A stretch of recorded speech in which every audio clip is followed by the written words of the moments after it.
You will fail your way to greatness. Most people allow their fear of failure to outweigh their desire to succeed. When you're willing to fail again and again and again, when you make up your mind to become unstoppable, when you make up your mind to become a no matter what person, then that will then give birth to a part of yourself that you don't know right now. Imagine, if you will, being on your deathbed and standing around your bed, the ghost of the dreams, the ideas, the abilities, the talents given to you by life, and that you, for whatever reason, you never went after that dream.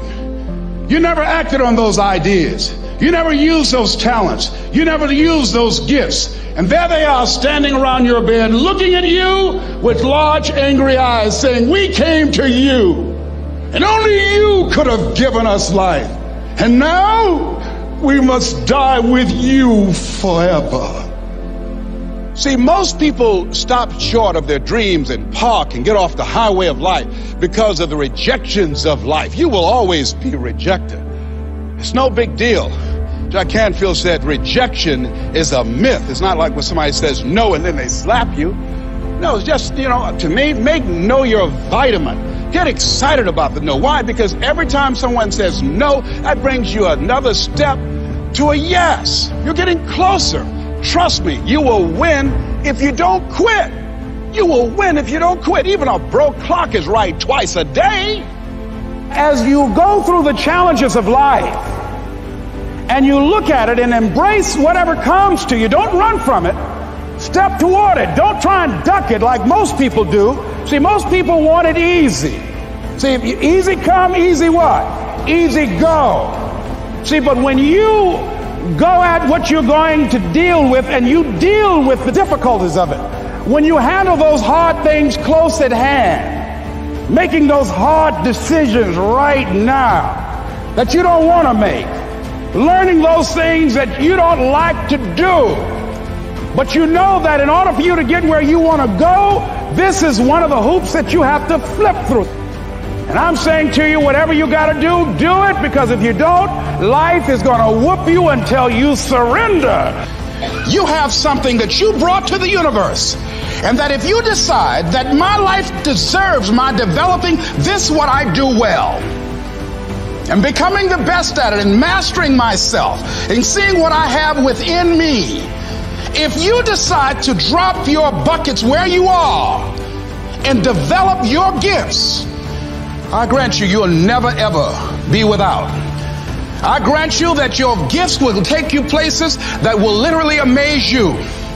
I grant you that if you begin to work to develop your gifts, you'll develop a strong sense of happiness. You'll get a larger vision of yourself, because part of beginning to get a larger vision of yourself, all of us need some area of our lives where we can have a feeling of competence. That people know when they think about this area, that's something you do. That you eat and sleep that. And that you do that. You do that. Changing is not easy. That changing your life, changing habits, reinventing yourself, picking yourself up after life has knocked you flat on your back. I've got to say, when life knocked you down, try and land on your back, because if you can look up, you could get up. Well, that sounds cute, but that's not easy. When I was diagnosed with prostate cancer 17 years ago, that first time that happened, I said, hey, I can handle this. Then when it came back a year later, last year, 17 years later, and this time it metastasized to 7 areas of my body and ate 40% of my T1 vertebrae. Now the stakes are higher. Is this life saying, okay, Mr. Motivator, you beat cancer the first time. What you gonna do now? I started laughing. When the doctor told me, he said, why are you laughing? Are you in denial? I says, no. I said, I feel like Mother Teresa. He said, what do you mean? She said, Lord, I know you know how much I can bear. I just wish you to have so much confidence in me. I said, the stakes are higher. So I've got to dig in and got to fight more, because at the end of the day, life is a fight for territory. And once you stop fighting for what you want, what you don't want will automatically take over. And so it's a fight, it's a challenge in life every day. And what we have to do is embrace it. What we have to do is see it as a project to be worked on. In life, you will always be faced with a series of God-ordained opportunities, brilliantly disguised as problems and challenges. And so I see even cancer as a gift, as a God-ordained opportunity. If you died today, what dreams, what ideas, what talents, what books, what music, what leadership, what voice will die with you? There are a lot of people who are biting their fingers in fear that they might lose their jobs.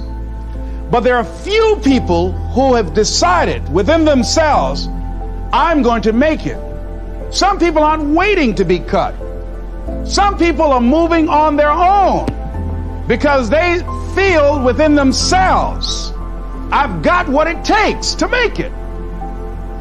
They're not afraid about tomorrow because of how they see themselves, because of what they feel that they deserve, because of what they feel that they can create for themselves. Because these people have decided, as they look at the future, as they look at themselves, there's a way. Where there's a will, there's a way for me to begin to create a way out of no way. And when you have that kind of consciousness, when you have that kind of spirit, nothing can stop you.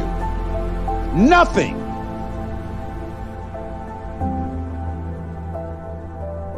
There's no secret to success. There's a system to success. And no matter what organization you become a part of, the system works if you work it. If you don't work it, it won't work. But it works if you work it. And that's one 4-letter word that most people don't like. They're not willing to work. There are winners, and there are losers, and there are people who have not discovered how to win. And all they need is some coaching. All they need is some help and assistance, just a little support.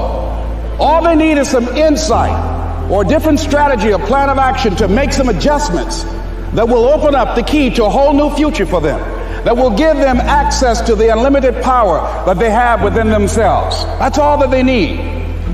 So what I want you to do is think about something you want for you, that's real for you, that's important for you, that will give your life some special meaning and power. And I don't even want you to say, I can do that. I don't want you to assume that. See, 5 years ago when I started out in this area, I would not have been able to make the mental leap that I would be up to where I am right now. I don't want you to begin to just psych yourself out. No. I want you to be able to say something to yourself that will enable you to maintain a level of integrity with yourself.